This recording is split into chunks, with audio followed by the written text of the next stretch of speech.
नमस्कार दोस्तों, मैं सुप्रिया स्वागत करती हूँ आपका डिकोड एग्जाम के डेली करंट अफेयर की क्लास में। दोस्तों, आज हम अपनी करंट अफेयर की क्लास में डिस्कस करेंगे 5 अगस्त 5 अगस्त से रिलेटेड करंट अफेयर को। तो चलिए दोस्तों, जल्दी से आप सभी लोग सेशन से जुड़ जाइए, सेशन को आप सब लोग शेयर कर दें। और जैसा कि मैं उम्मीद कर रही हूँ आप सब लोग बहुत अच्छे से होंगे, अच्छे से अपनी प्रिपरेशन कर रहे होंगे। और इसी के साथ साथ मैं आज आप लोग के लिए बहुत सारी इंपॉर्टेंट चीजें जो आपके करंट के लिए बहुत इंपॉर्टेंट है और आपके एग्जाम के लिए बहुत ज्यादा इंपॉर्टेंट है, मैं उन्हें एक एक करके यहाँ पे डिस्कस करूंगी। तो देखिए, कोशिश क्या करिए सेशन को रेगुलर फॉलो करने की, और जो डेली करंट अफेयर की जो पीडीएफ आपको दी जाती है उसे भी आप लोग डेली जो है डाउनलोड करके अपनी शॉर्ट नोट्स बनाया करिए, ठीक है। तो चलिए दोस्तों, स्टार्ट करते हैं अपनी क्लास स्टार्ट करूं उसके पहले कहना चाहूंगी कि जल्दी से चैनल को सब्सक्राइब कर लीजिए और बेल आइकन को प्रेस कर लीजिए। इससे आपको चैनल से रिलेटेड हर क्लास की वीडियो का प्रॉपर नोटिफिकेशन मिलेगा और आपकी कोई भी क्लास मिस नहीं होगी। तो स्टार्ट करते हैं दोस्तों अपनी क्लास। तो आज का हमारा सबसे पहला प्रश्न है कि निम्न में से किस शहर में उन्मेष और उत्कर्ष उत्सव का आयोजन किया जा रहा है। तो देखिए, ध्यान रखिएगा, उन्मेष और उत्कर्ष उत्सव है जिसका आयोजन किया जा रहा है निम्न में से किस शहर में, ये आपसे प्रश्न पूछा जा रहा है। ऑप्शंस आप दोस्तों देख रहे हैं, तो देखिए जो आपके सामने ऑप्शंस है दोस्तों, अगर आपको आंसर पता है तो कमेंट बॉक्स में आंसर क्या करिए, और अगर आंसर नहीं पता है तो फिर भी कोशिश क्या करिए, ठीक है। और ध्यान से सेशन को देखिए। चलिए अपने आंसर पे चलते हैं। इसका करेक्ट आंसर है दोस्तों भोपाल, यानी कि जो मध्य प्रदेश की राजधानी है भोपाल में, वहां पे उन्मेष और उत्कर्ष उत्सव का आयोजन किया जा रहा है। और यहाँ पे जो शुभारंभ किया गया है दोस्तों, वो किया गया है राष्ट्रपति द्रौपदी मुर्मू जी के द्वारा। तो राष्ट्रपति, ध्यान रखिएगा, यहाँ पे राष्ट्रीय नहीं होना चाहिए, राष्ट्रपति होना चाहिए था, यहाँ पे थोड़ा सा आप करेक्ट कर लीजिएगा। तो राष्ट्रपति द्रौपदी मुर्मू ने भोपाल में, ठीक है, यहाँ पे जो भारत के लोक एवं जनजातीय अभिव्यक्तियों के राष्ट्रीय उत्सव, ध्यान रखिएगा, उत्कर्ष और अंतरराष्ट्रीय साहित्य उत्सव उन्मेष का शुभारंभ करेंगी। ध्यान रखिएगा, ये शुभारंभ किया जा चुका है दोस्तों। तो ये एक अंतरराष्ट्रीय साहित्य उत्सव है उन्मेष, और यहाँ पे जो लोक और जनजातीय अभिव्यक्तियों के लिए राष्ट्रीय उत्सव मनाया जा रहा है जिसका नाम है उत्कर्ष, और इसका जो है शुभारंभ किया गया है राष्ट्रपति द्रौपदी मुर्मू जी के द्वारा। कहाँ पे किया गया है, तो ये किया गया है भोपाल में। इसका देखिए आयोजन जो किया जा रहा है वो संस्कृत मंत्रालय के संगीत नाटक एकेडमी और साहित्य अकादमी के साथ संस्कृत विभाग मध्य प्रदेश जो है इसका आयोजन कर रहा है। इसके जो शुभारंभ हुआ है वो 3 अगस्त को हुआ है, ये 5 अगस्त तक होगा ये कार्यक्रम, यानी कि आज इस कार्यक्रम का आखिरी दिन है। यहाँ पे बात करें जो उद्घाटन समारोह था वहां पे कौन कौन उपस्थित था, तो जो मध्य प्रदेश के दोस्तों राज्यपाल है मंगू भाई पटेल, और साथ ही साथ जो मुख्यमंत्री है शिवराज सिंह चौहान। दोस्तों मध्य प्रदेश के मुख्यमंत्री कौन है, शिवराज सिंह चौहान, वो यहाँ पे सम्मेलन के उद्घाटन के समारोह में उपस्थित थे। तो ध्यान रखिएगा दोस्तों, लोक एवं जनजातीय अभिव्यक्तियों का राष्ट्रीय उत्सव क्या था, उत्कर्ष, और अंतरराष्ट्रीय साहित्य उत्सव क्या था, उन्मेष, ठीक है, भोपाल में आयोजित किया गया। कुछ और भी करंट अफेयर है जो आपके एग्जाम के लिए इंपॉर्टेंट है, उनको भी हम लोग रिवीजन कर लेते हैं, जिनका हम लोगों ने अपने लास्ट क्लास में पढ़ा भी था। तो प्रधानमंत्री नरेंद्र मोदी ने भारत के भव्य अंतर्राष्ट्रीय प्रदर्शनी सह सम्मेलन केंद्र भारत मंडप का उद्घाटन किया। कहाँ किया दोस्तों, नई दिल्ली में किया। वहीं बलिदान स्तंभ का उद्घाटन किया गया है, कहाँ किया गया है, जम्मू कश्मीर में किया गया। अगला है, केंद्र शासित प्रदेश में पहला महिला पुलिस स्टेशन की स्थापना की गई, कहाँ की गई है, लद्दाख में की गई है। नेक्स्ट है, भारत का पहला कंस्ट्रक्शन इनोवेशन हब स्थापित किया जाएगा, कहाँ किया जाएगा दोस्तों, केरल में किया जाएगा। तो ये कुछ अन्य महत्वपूर्ण जो इंपॉर्टेंट करंट अफेयर थे जिनका हम लोगों ने पिछली क्लास में हम लोगों ने पढ़ा भी था, उनका हम लोगों ने रिवीजन किया। अब बात करते हैं दोस्तों अगले प्रश्न की।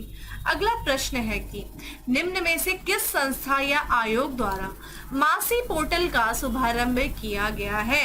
तो ध्यान रखिएगा, मासी पोर्टल, इसका फुल फॉर्म हम देखेंगे। मासी पोर्टल का जो शुभारंभ किया गया है दोस्तों वो किया गया राष्ट्रीय बाल अधिकार संरक्षण आयोग के द्वारा किया गया है, ठीक है। तो राष्ट्रीय, ठीक है, बाल संरक्षण अधिकार संरक्षण आयोग ने जो देश भर में बाल देखभाल संस्थानें हैं, ठीक है, और साथ ही साथ जो उनके निरीक्षण जो तंत्र है उनके वास्तविक समय की निगरानी के लिए मासी यानी कि monitoring app for seamless inspection, ठीक है, ध्यान रखिएगा, इंस्पेक्शन निगरानी, एक तरीके से ये इंस्पेक्शन के लिए जो है लॉन्च किया गया मासी। किसको, जो ये बाल देखभाल जो संस्थाएं होती है उनकी जो निरीक्षण तंत्र होते हैं उनका वास्तविक, ठीक है, रियल टाइम एक तरीके से निगरानी करने के लिए, उनको मॉनिटर करने के लिए ये मासी यानी कि monitoring app for seamless inspection launch किया गया है। ये एक निगरानी ऐप होगा, ठीक है। ऐप को जो विकसित किया गया है, उसे विकसित करने का उद्देश्य क्या है?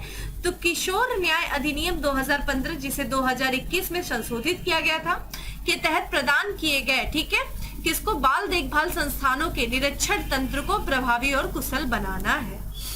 ऐप निगरानी पोर्टल से जुड़ा हुआ है, जहां संचालित रिपोर्ट तैयार होती है। मासी देखिए, बात करें इस पोर्टल की, इस ऐप की, तो ये किशोर न्याय अधिनियम 2015 के तहत निर्धारित बाल कल्याण समितियों, राज्य निरीक्षण समितियों, जिला निरीक्षण समितियों, किशोर न्याय बोर्ड और राज्य बाल अधिकार संरक्षण आयोगों के सदस्यों द्वारा एकीकृत निरीक्षण को सक्षम बनाता है, ठीक है। तो ये चीज ध्यान रखिएगा दोस्तों। तो यहाँ पे मासी ऐप क्यों जो है लॉन्च किया गया? मासी का फुल फॉर्म आपको पता होना चाहिए, किसके द्वारा किया गया है? तो राष्ट्रीय बाल अधिकार संरक्षण आयोग के द्वारा विकसित किया गया है, ठीक है। अगले प्रश्न की तरफ बढ़ते हैं। अगला प्रश्न है कि हाल ही में चर्चा में रही स्वामित्व योजना किस वित्तीय वर्ष लॉन्च की गई थी? तो देखा जाए स्वामित्व योजना जो हाल फिलहाल में चर्चा में है, तो हम बात करेंगे कि स्वामित्व योजना किस कारण से चर्चा में है, और ये योजना जो कि चर्चा में है, तो ये किस वित्तीय वर्ष में लॉन्च की गई थी दोस्तों? तो इसका जो करेक्ट आंसर है वो हो जाएगा बी, यानी कि 2020-21 में जो है स्वामित्व योजना को लॉन्च किया गया था। और स्वामित्व योजना अगर हम पायलट चरण पे देखा जाए दोस्तों, देखिए ये पूरे राष्ट्रीय लेवल पे तो बाद में इसको लॉन्च किया गया था 2021 में, और यहाँ पे जो है पायलट चरण के रूप में स्वामित्व योजना को 2020-21 में क्रियान्वयन के लिए 24 अप्रैल 2020 को लॉन्च किया गया था। तो देखिए वित्तीय वर्ष 2020-21, और अगर पर्टिकुलर डेट देखें स्वामित्व योजना की, तो ये ध्यान रखिएगा 24 अप्रैल 2020 को लॉन्च किया गया था। राष्ट्रीय स्तर पे ठीक एक साल बाद, यानी कि 24 अप्रैल 2021 को इस योजना का शुभारंभ राष्ट्रीय स्तर पे किया गया था। इस योजना को जो लागू किया जाता है स्वामित्व योजना किसके किसके सहयोग से? तो ध्यान रखिएगा पंचायती राज मंत्रालय, राजस्व विभाग, राज्य पंचायती राज विभाग तथा भारतीय सर्वेक्षण विभाग के सहयोग से स्वामित्व योजना को लागू किया जा रहा है। तो ये विभिन्न संस्थाओं के माध्यम से, विभाग के माध्यम से इस योजना को लागू किया जा रहा है। योजना के क्रियान्वयन के लिए, ठीक है, राज्यों को भारतीय सर्वेक्षण विभाग के साथ समझौता करने की आवश्यकता है। तो भारतीय, अब तक देखा जाए कितने राज्यों में जो है ये, हम बात करें किसकी दोस्तों, तो यहाँ पे जो भारतीय सर्वेक्षण विभाग के साथ समझौते ज्ञापन पर हस्ताक्षर किए गए। तो अब तक देखा जाए 31 राज्यों केंद्र शासित विभाग के साथ जो प्रदेश हैं, उन्होंने जो है भारतीय सर्वेक्षण विभाग के साथ जो है एक तरीके से ये समझौता हस्ताक्षर किया है। देखिए ये चर्चा में क्यों है? क्योंकि अभी 26 जुलाई 2023 की रिपोर्ट है, तो उस तक देखा जाए तो देश भर में 2,70,924 गाँव में स्वामित्व योजनाओं के तहत ड्रोन उड़ान का कार्य पूरा किया जा चुका है। तो यहाँ पे एक तरीके से ड्रोन उड़ान के माध्यम से पूरा कवर किया जाएगा स्वामित्व योजना के तहत। और अभी तक देखा जाए तो 2,70,924 जो है गांव में स्वामित्व योजना के तहत ड्रोन उड़ान का कार्य पूरा किया जा चुका है। भारतीय सर्वेक्षण विभाग के द्वारा स्वामित्व योजना के तहत तैयार किए गए मानचित्रों के आधार पर संपत्ति कार्डों को तैयार करने, वितरित करने की जिम्मेदारी संबंधित राज्य सरकार की होगी। ध्यान रखिएगा, एक तरीके से जो भारतीय सर्वेक्षण विभाग है वो क्या कर रहा है? मानचित्र को तैयार कर रहा है। किस योजना के तहत? स्वामित्व योजना के तहत। और इन्हीं मानचित्रों के आधार पे एक तरीके से क्या किया जाएगा? संपत्ति कार्डों को जो है तैयार किया जाएगा और उन्हें वितरित किया जाएगा, ठीक है। और ये सबको करने की, पूरे कार्य को करने की जो जिम्मेदारी होगी वो स्टेट गवर्नमेंट की होगी। ध्यान रखिएगा, राज्य सरकार की होगी, ठीक है। तो आपको पता होना चाहिए दोस्तों कि स्वामित्व योजना जो है वो बेसिकली नेशनल लेवल पे जो स्टार्ट किया गया था वो 24 अप्रैल 2021 को किया गया था। और कौन कौन से पंचायतें थी या मंत्रालय था जो इसके जो सहयोग से किया गया ये। और साथ ही साथ तो आपको ये पॉइंट याद होना चाहिए कि इस स्वामित्व योजना का उद्देश्य क्या है, ठीक है। अगले प्रश्न की तरफ बढ़ते हैं कि निम्न में से किस संस्था के द्वारा कारपोरेट ऋण बाजार विकास कोष की स्थापना की गई है, ठीक है। तो कारपोरेट ऋण विकास जो है, यहाँ पे ऋण बाजार विकास कोष की जो स्थापना की गई है वो सेबी यानी कि securities and exchange board of India के द्वारा किया गया है, ठीक है। तो भारतीय प्रतिभूति और विनिमय बोर्ड यानी कि securities and exchange board of India जो है सेबी है, उसके द्वारा कारपोरेट ऋण बाजार विकास कोष की स्थापना की गई है। सेबी द्वारा जो ये विनियमित फंड है दोस्तों, इस विनियमित इस फंड को बैक स्टॉप सुविधा के रूप में कार्य करने के लिए डिजाइन किया गया है। जो निवेश ग्रेड कॉर्पोरेट ऋण प्रतिभूतियों को खरीदकर तनावग्रस्त बाजार स्थिति के दौरान सहायता प्रदान करेगी। ठीक है, तो ये चीज ध्यान रखिएगा, एक तरीके से बैक स्टाफ सुविधा होगा ये जो कॉर्पोरेट ऋण बाजार विकास कोष है। ठीक है, किसके द्वारा? सेबी के द्वारा। यहाँ पे हम बात करें इसके बारे में, यानी कि कॉर्पोरेट ऋण गारंटी योजना का जो उद्देश्य है दोस्तों वो क्या है? कॉर्पोरेट ऋण बाजार विकास द्वारा उठाए गए या उठाए जाने वाले ऋण के खिलाफ गारंटी कवर की पेशकश करना। ठीक है, जो भी ऋण उठाया जा रहा है उसका एक तरीके से गारंटी कवर भी पेश किया जाएगा। ठीक है, जिससे कि अर्थव्यवस्था में यहाँ पे अव्यवस्था के समय बाजार में स्थिरता ठीक है आती है। ठीक है, जिससे कि जो कि ऐसा होता है ना कि अगर हम गारंटी कवर नहीं करते तो कभी कभी जब बाजार में उतार चढ़ाव आता है तो उसकी वजह से अव्यवस्था की स्थिति उत्पन्न हो जाती है बाजार में, तो उसी का एक गारंटी कवर ये पेश किया जाएगा किसके द्वारा दोस्तों? कॉर्पोरेट ऋण बाजार विकास कोष के द्वारा, जिसको स्थापना की घोषणा की गई है सेबी के द्वारा। चलिए आप मुझे बताइए कि सेबी को जो है किस एक्ट के द्वारा जो है स्थापित किया गया था, इसकी स्थापना कब हुई थी दोस्तों सेबी की? ठीक है, और ये कब स्टैब्लिश हुआ, किस एक्ट के तहत, और यहाँ पे इसका हेडक्वार्टर कौन है, वर्तमान में जो इसके चेयरमैन है वो कौन है? आप मुझे कमेंट बॉक्स में आंसर करिए सेबी के बारे में। ठीक है, देखिए फुल फॉर्म वगैरह आपको पता होने चाहिए। यहाँ पे कुछ और भी करंट अफेयर है जो हम देख लेते हैं। तो अगला यहाँ पे देख लीजिए रिवीजन के लिए कि मेरी माटी मेरा देश अभियान पहले किस मंत्रालय का? ग्रामीण विकास मंत्रालय का। वही मार्केट कैपिटलाइजेशन के लिहाज से दूसरी सबसे बड़ी कंपनी बन गई है, कौन सी बन गई है? HDFC बैंक बन गई है। अगले प्रश्न की तरफ बढ़ते हैं कि हाल ही में किस राज्य में आदि पेरुक्कू उत्सव मनाया गया है? तो ये मनाया गया है दोस्तों तमिलनाडु में मनाया गया है। ठीक है, तो यहाँ पे 3 अगस्त को आदि पेरुक्कू उत्सव मनाया गया। ठीक है, तो ये तमिल समुदाय जो है, ये तमिल समुदाय के लिए एक शुभ त्योहार होता है, कौन सा? आदि पेरुक्कू। ठीक है, तो चूंकि ये तमिलनाडु में मुख्य रूप से मनाया जाता है और इसके बारे में देखें तो ये त्योहार जो है आदि माह के 18वें दिन मनाया जाता है और आदि माह का 18वां दिन इस बार 3 अगस्त को पड़ा था। इस उत्सव की बात करें आदि पेरुक्कू को, तो इसको पेरिनेट्टम पेरुक्कू के भी नाम से जाना जाता है। ठीक है, ये एक तरीके से मानसून के प्रति जो है हम आभार व्यक्त कर, वहाँ के जो समुदाय है तमिल समुदाय, वो एक तरीके से मानसून के प्रति ईश्वर को क्या करते हैं? आभार प्रकट करने के लिए मनाया जाता है, आभार प्रकट करते हैं। और पानी के जीवनदायी गुणों के सम्मान में यह ध्यान रखेगा, पानी जो कि हमारे जीवन के लिए बहुत ही महत्वपूर्ण तत्व है और एक तरीके से ये इसमें जो जीवनदायी गुण है इसके लिए भी पानी का सम्मान किया जाता है इस आदि पेरुक्कू उत्सव के तहत। ठीक है, तो ये ध्यान रखिएगा तमिल समुदायों के द्वारा मनाया जाता है, तमिलनाडु में मनाया जाता है। यहाँ पे आइए एक साथ हम लोग कुछ जो इम्पोर्टेंट उत्सव हैं हमारे एग्जाम में लगातार पूछे जाते हैं, उनको जो है उन उत्सव उन फेस्टिवल को यहाँ पे रिवीजन एक साथ कर लेते हैं, थोड़ा सा ज्यादा है तो पेशेंस के साथ थोड़ा सा सुनिएगा। सबसे पहला है खीर भवानी मेला जो कि जम्मू कश्मीर जो है केंद्र शासित प्रदेश में मनाया जाता है। सिंधु दर्शन, ध्यान रखिएगा मैं पढ़ती जा रही हूँ, देखते जाइए आप लोग। सिंधु दर्शन दोस्तों लद्दाख में, नुआखाई त्योहार उड़ीसा में, खर्ची पूजा त्रिपुरा में, लाई हरा ओबा त्रिपुरा, निमकुट मिजोरम, जो कुट्टिपुई मिजोरम, चचपा यहाँ पे चपटार कुट जो है ये भी मिजोरम। पक्के देखिए यहाँ पे ध्यान रखिएगा एक हॉर्निवल त्योहार है, अगर हॉर्निवल फेस्टिवल आपसे पूछा जाता है तो वो इंग्लैंड माफ करिएगा वो नागालैंड है। ठीक है, लेकिन अगर आपसे पूछा जाए पक्का हॉर्नबिल कहाँ पे है तो ये अरुणाचल प्रदेश का। देखिए कंफ्यूज नहीं होइएगा, पक्का जो है वो अरुणाचल प्रदेश में, हॉर्निवल जो है वो नागालैंड में है। ठीक है, माउसू उत्सव ये भी नागालैंड में है। अम्बुबाची मेला ये कामाख्या मंदिर असम में है। अगला है बीजिंग जो है ध्यान रखिएगा असम में है। ठीक है, गुड़ी पड़वा जो कि 9 वर्ष त्योहार होता है महाराष्ट्र का है। बाथुकामा तेलंगाना है। बोनालू त्योहार ये भी तेलंगाना है।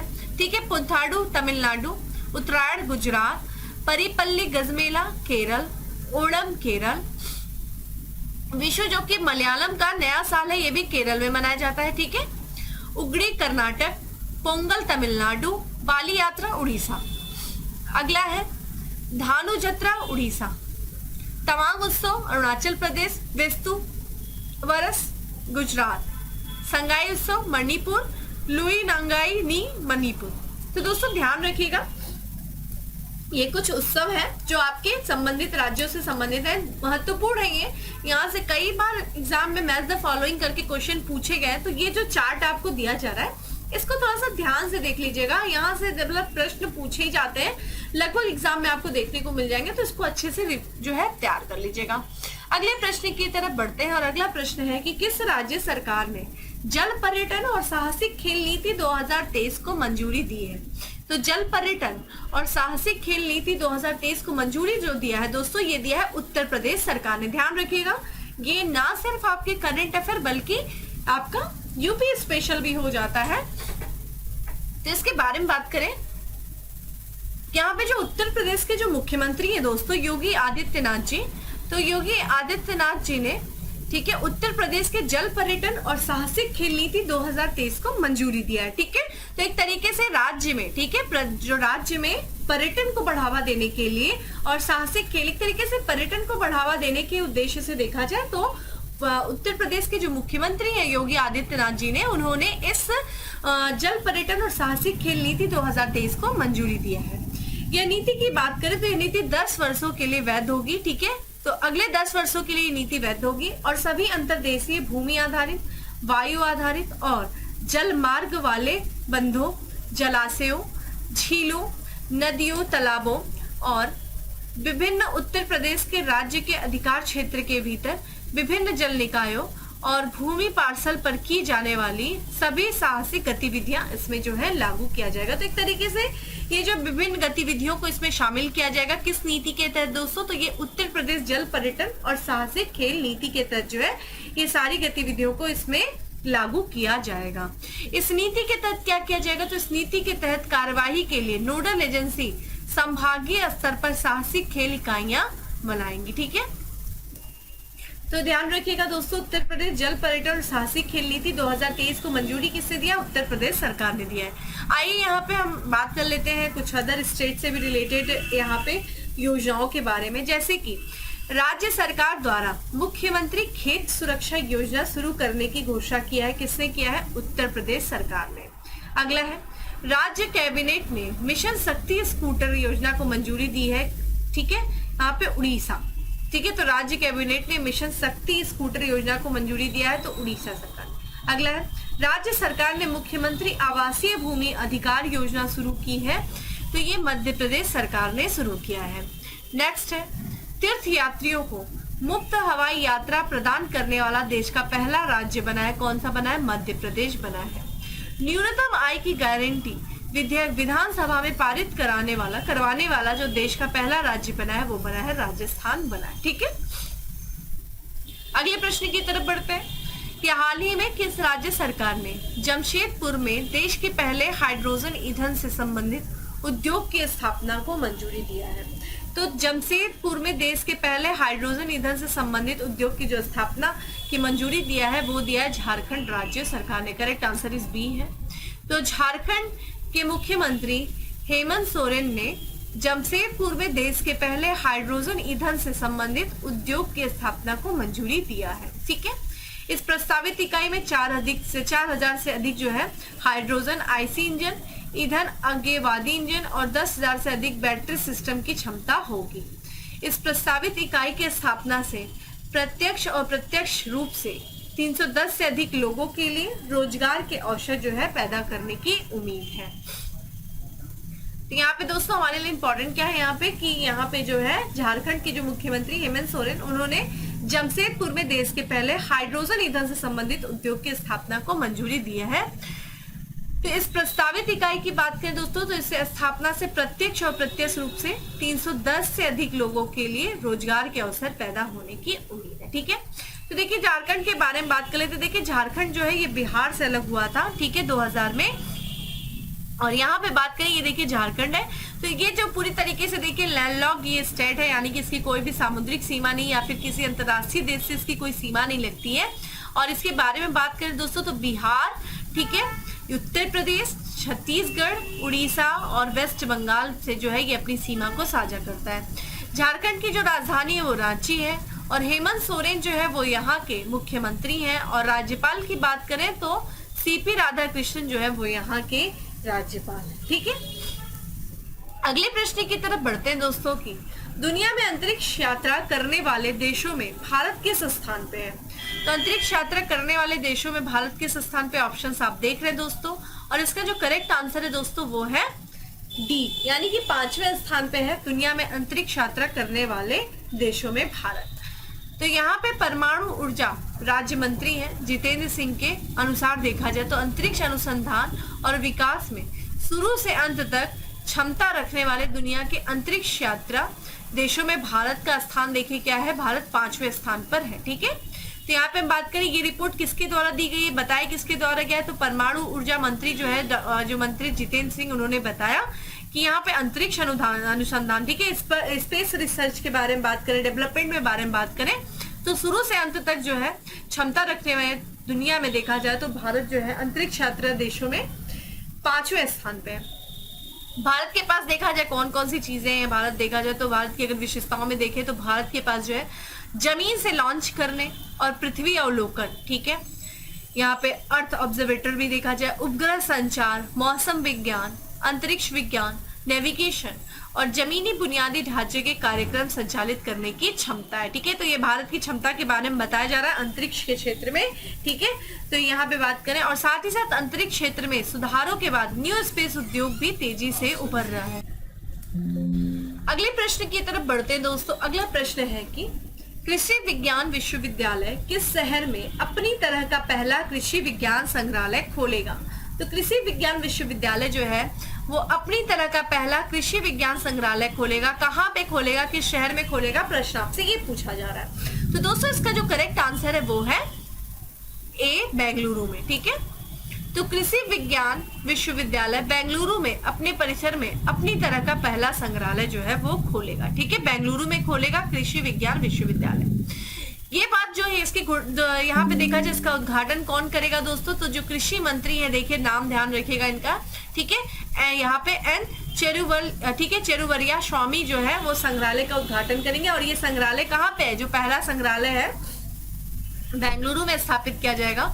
और बेसिकली संग्रहालय का उद्देश्य क्या है दोस्तों, तो कृषि पद्धतियों के विकास को छात्रों और आम जनता के जीवन में शामिल करना जो शहरी चर्चा के अनुभव से तेजी से कट रहे हैं। ठीक है, तो यहाँ पे देखिए यहाँ पे जो कृषि पद्धति के बारे में काफी लोग चर्चा कम करते हैं, तो एक तरीके से जो हमारे आज के छात्र हैं, जो आम जनता है, उनके बीच में, उनके जीवन में, ठीक है, एक तरीके से इसके चर्चा, कृषि पद्धतियों पे चर्चा को शामिल करने के लिए ये जो है कृषि विज्ञान विश्वविद्यालय के द्वारा जो है ये पहला संग्रहालय स्थापित किया जाएगा, जिससे लोग कृषि पद्धतियों की तरफ जो अब लोग एक तरीके से विचलित हो रहे हैं, वो लोगों को नहीं पता, जागरूकता कम दिखाई दे रही है क्षेत्र के प्रति, तो लोगों को जागरूक करने के लिए बेसिकली ये कार्य किया जा रहा है कृषि विज्ञान विश्वविद्यालय के द्वारा। संग्रहालय देखा जाए तो वन स्टॉप समाधान के रूप में काम करेगा, जहां वे कृषि के बारे में जानकारी प्राप्त कर सकते हैं। ठीक है, तो ये चीज ध्यान रखेगा। तो ये था 9th क्वेश्चन। अब बात करते हैं दोस्तों हम अपने अगले प्रश्न की, और हमारा अगला प्रश्न है कि यूनेस्को ने किस शहर को विरासत खतरे की सूची में जोड़ने की सिफारिश की है। तो एक विरासत शहर है दोस्तों जो कि खतरे की चिन्ह पे है, तो किसे जो है विरासत खतरे की सूची में जोड़ने की सिफारिश किया है, तो ये क्या है दोस्तों, वेनिस ने। ठीक है, वेनिस को किया है। ठीक है, ये इटली का बेहद खूबसूरत शहर है, काफी प्राचीन शहर है ये। यूनेस्को ने इसको जो है विरासत खतरे की सूची में जोड़ने की सिफारिश किया है। ठीक है, वेनिस को। संयुक्त राष्ट्र विकास, शैक्षिक विज्ञान और सांस्कृतिक संगठन यानी कि यूनेस्को ने इटली के एक लोकप्रिय वेनिस को विरासत खतरे की सूची में शामिल करने की सिफारिश की है। जलवायु परिवर्तन वेनिस की प्रमुख समस्याओं में से एक बन गया। ठीक है, जलवायु परिवर्तन जो है वेनिस की प्रमुख समस्याओं में से एक बन गया। यूनेस्को ने इतालवी सरकार को ऐतिहासिक शहर और इसके आसपास के लैगून को सुरक्षित करने के प्रयास बढ़ाने की सिफारिश की है। ठीक है, यहाँ पे जो ये ऐतिहासिक शहर है उसके आसपास जो है लैगून है उसको सुरक्षित करने के प्रयास को बढ़ाने की सिफारिश किया। अच्छा, ये जो खतरे के शहर में शामिल करने का यानी कि विरासत खतरे में शामिल करने का कारण क्या है, क्योंकि इस शहर ये जो है प्रमुख जोखिमों से घिरा हुआ ये शहर हो गया इस समय, क्योंकि यहाँ पे एक तो अत्यधिक पर्यटन बढ़ रहा है, अति विकास, बहुत ज्यादा विकास हो रहा है, और साथ ही साथ जलवायु जो है परिवर्तन के कारण जो वहाँ का समुद्र स्तर है वो काफी ज्यादा बढ़ता जा रहा है, जिस कारण से वेनिस जो है वो प्रमुख जोखिमों से घिरा हुआ है।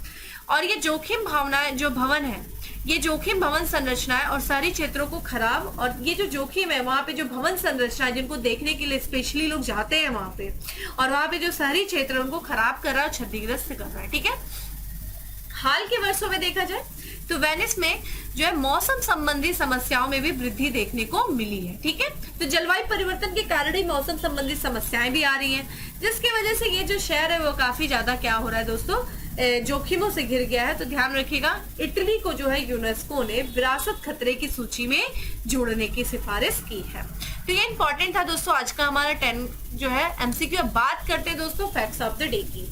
तो आज का हमारा सबसे पहला फैक्ट है कि हाल ही में विमोचित हाउ प्राइम मिनिस्टर डिसीजन नामक पुस्तक के लेखक कौन है? नीरज चौधरी। ठीक है, नीरजा चौधरी।